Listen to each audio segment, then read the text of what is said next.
Okay, here we go. Is this recording? Yes! And 2. We'll keep this hand.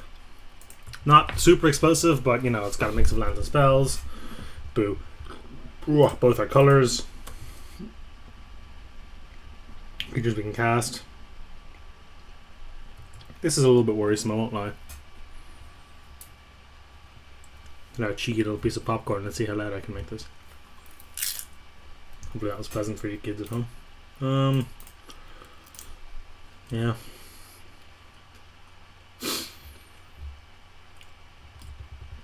Hopefully we draw a 3-drop, and then we get to go 3-drop, and then Mongrel, and then boom, boom. Just sable them out. Sable them out. Otherwise, we just play the Sable externally with the Torchfiend activation in case he wants to dump a Juggernaut or something, which you can do now. Nope. Ah, we'll trade those. No 3-drop. Which is fine. We'll snap trade these. We would have traded these, I believe. No rummaging. Interesting. All of the cards in his hand are good. That doesn't bode well. Almost a Covenant mana. Oh, that's awkward. Although both of these can block it. So we can get a 2 for 2 here. Interesting. Okay. Ah! Gosh, darn it. Actually doesn't matter too much. We can just play this and this next turn. So we play Mongrel Say Go here. I mean, Mongrel's a 5/3.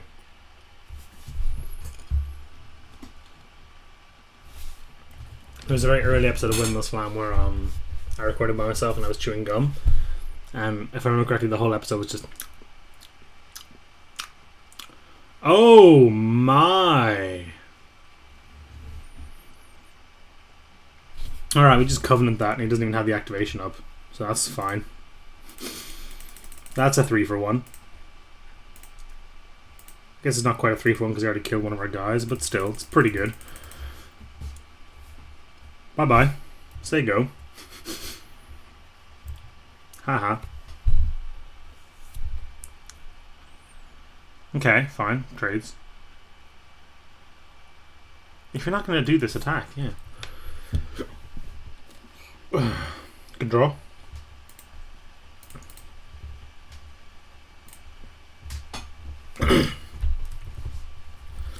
Can offer the trade for this. Actually, for either of these. Probably could have done with the Torchfiend as well, to be honest. I definitely should have left up red for the Torchfiend, which I won't have done now. I'll make that trade. Do you rummage? No, interesting. Why didn't you attack then? Rough Rider. Rough. So Burning Anger is a Stone Cold Bomb, which you have to be aware of. Some played off is splashing white for the activation. That doesn't seem amazing. Actually, he's going to Flunge here, I think. These are mostly good trades for me. I guess the Elvish Mystic isn't fantastic now that he's at 4 lands, but keeping him off his 5 and 6 drop seems pretty good. And these creatures have done most of their job. He has to double block to try and kill this thing, and we can blow him out. Any day.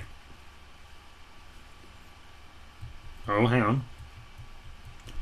Naturalize. Destroy. That's also fine. Main deck Naturalize. That's just fine. That is just fine. Should have waited till the end of the turn, buddy. Haha! Yes. He's going to be sad now. And rightly so. That Naturalize is actually okay against us. It turns off our Scrapbound Mongrel. Forge Devil doesn't do anything anymore. Would have done stuff last turn. I mean, it lets him get in with the Borderland Marauder, I guess. Nope, guess not.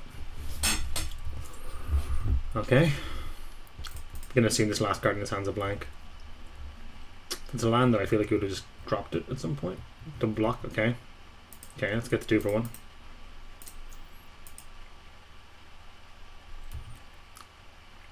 Not the most efficient use of Lightning Strike, but putting him on back down to nothing on board is pretty good. Still doesn't do anything. He can double block again. Mono Forge Devils, man. Awesome. I will trade both of these and for this now. Keep him on 4 mana if he loses that Mystic. No, just chumping, okay. Yep. Yep. I like our odds here. Scrap down Mongrel, say go. We attack for what? 11 next turn? And we win. Cool. Just 12, not 11. Awesome. What do we bring in? Lots of Forge Devils. So these Bronze Sables are awkward, but I think we keep them in because they turn this stuff on. Lots of Forge Devils. A main deck Naturalize.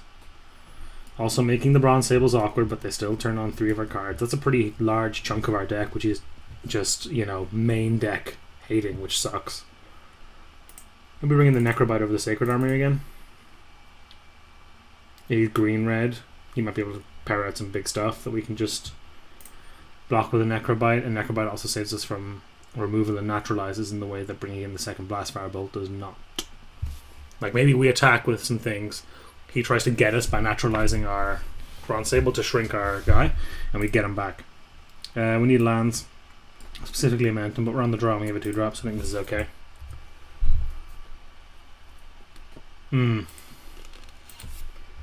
Not a mountain.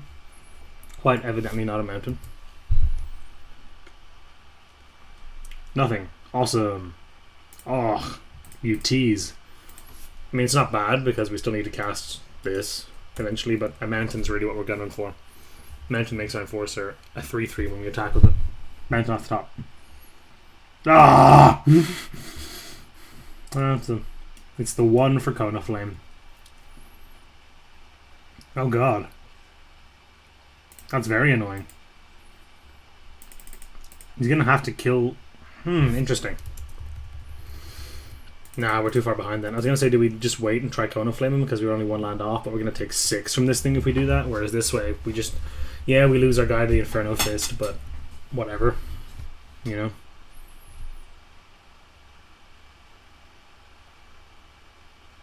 It's gonna happen eventually. I think I'd rather lose this than this, probably. Actually, maybe not. Yep, easy. See how the follow-up 3-drop. He does. Does it die to Cone of Flame? It very much does. A little more resilient than this, but it costs more. Also, let's give a Mongol haste next turn if we draw a land, but I feel like, depending on what he plays here, if we draw a land, we're just going to Cone of Flame, get the straight 3 for 1. Nothing. Okay. Mongrel, say go. Rummage. See, if he has nothing to play and he has 4 cards in hand, that indicates to me that he's stuck on land. Oh, you're scary. You're very scary.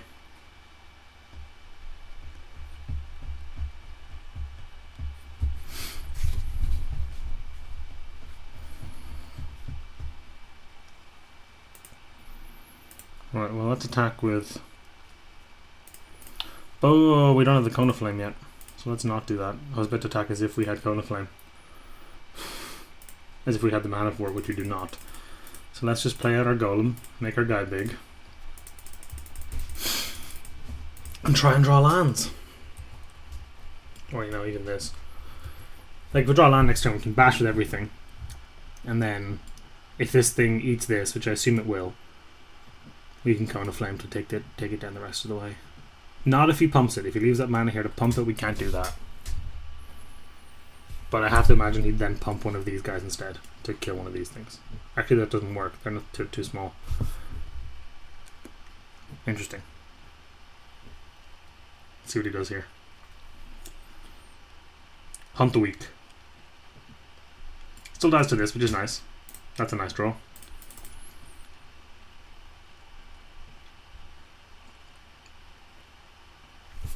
Can attack with my 4/4 here actually, because now we have Cone of Flame mana. And we can get him. I don't want to trade this for these two, bizarrely. He's being cautious. Block, eat it. Yes, beautiful. Ranger's Guile would suck. Gather Courage doesn't work. But we have to do 3 to make sure that doesn't work, so we go 1, 2, 3. Don't have Ranger's Guile, don't have Ranger's Guile, don't have Ranger's Guile.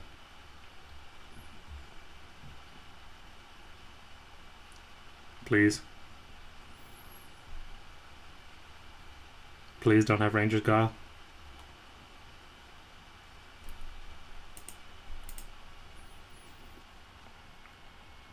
Perhaps we should have just waited for the bolt, but I think we gotta get this out of the way as soon as we can. And Cone of Flame.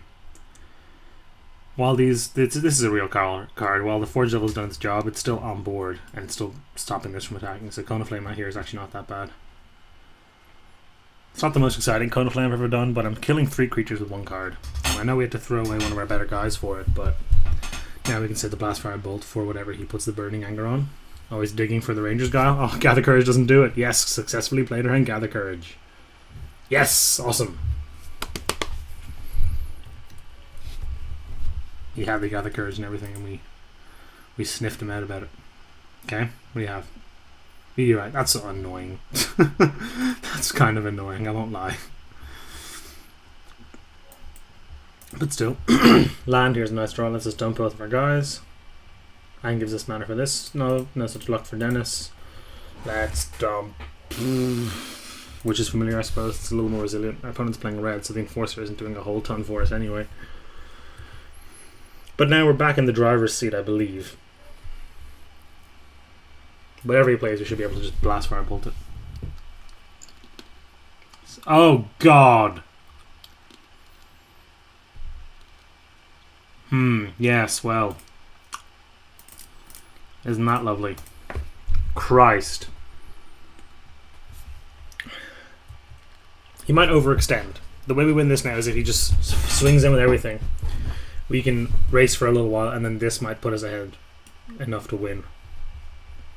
Depends also on what this is. That doesn't help. I'm not going to lie, it's not helpful.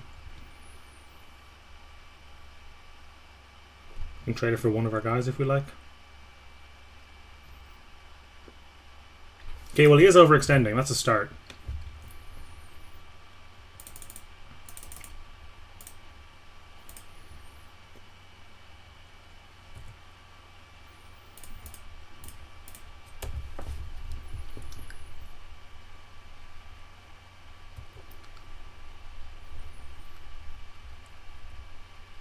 Yep, he's just going to try race this out. He's going to leave one back for the frog. That's fine. I don't think he changes his clock anyway, so that's fine. Play Paragon. Make our guy a 3/3.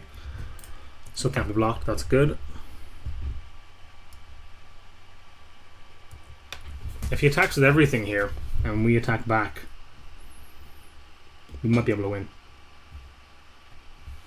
As it sits, I don't think we can. Because we get a 3.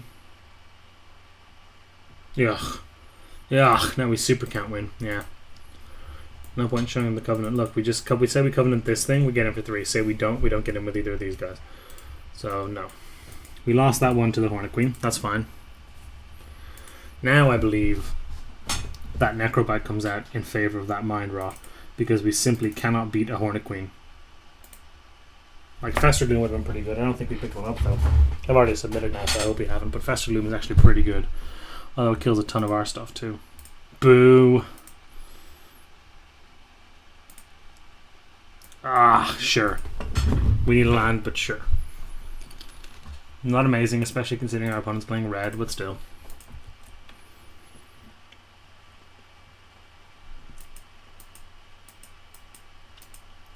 I hope I don't have to post this if I go 03. I don't have time to film another one. I'm going to be busy for the next while, so we filmed the next couple of episodes in advance. Which is why, like, we were not doing Cube for MTG Academy next time or anything like that because we did film it yesterday. But hopefully I don't have to post a terrible video. Hopefully it's still been entertaining, even if I do lose. My opponent's gone missing. There he is. Oh. Oh. His deck seems pretty good. Burning Anger and Hornet Queen. Those are some powerful cards. He's got an Elvish Mystic and a Meteorite to get him to the Hornet Queen. That's an awkward draw. Really need a land. Preferably a swamp. But if we draw a land next turn, we're not in terrible shape. Land. Still not in terrible shape. Yeah, he can naturalize this, but whatever.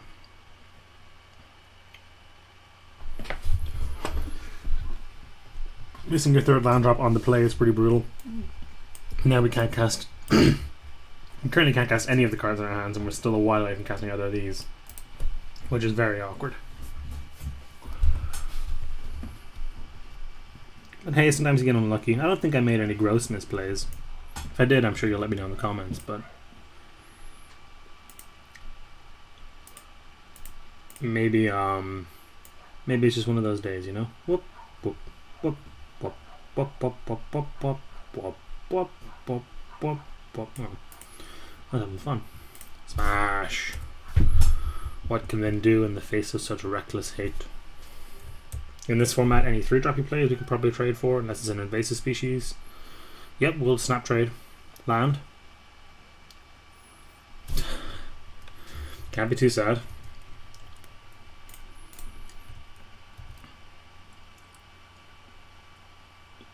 Okay, cool. Like, I know he has naturalized main deck. I'm assuming he didn't decide it out after seeing so many artifacts, but I still think it might be, if you're going to trade, it might just be better to trade for the Sable here. Unless he has an artifact to play. Nope, he has a Karkash to play. Come on! We've whiffed pretty hard on lands now. We've missed 4 draws of lands, is that right? Yeah, 2 Bronze Sables, a Shadow Cloak, and a Flesh to Dust. Yuck. We will have to double block here, I believe. Or we will just be, so double block the one with upside. Can't take 8. Ugh. Yeah. Okay. We were pretty helpless in this game, I think. We've now whiffed 5 times. That's a no. That's not a big deal. That's a bigger deal. That's... jeez. Take 6 this turn, followed by 9 next turn. Including an additional 4, which is just uber lethal. Yep, we're dead. Well, round 3, I guess. At least games 1 and 2 are interesting. Alright, chin up. Let's go.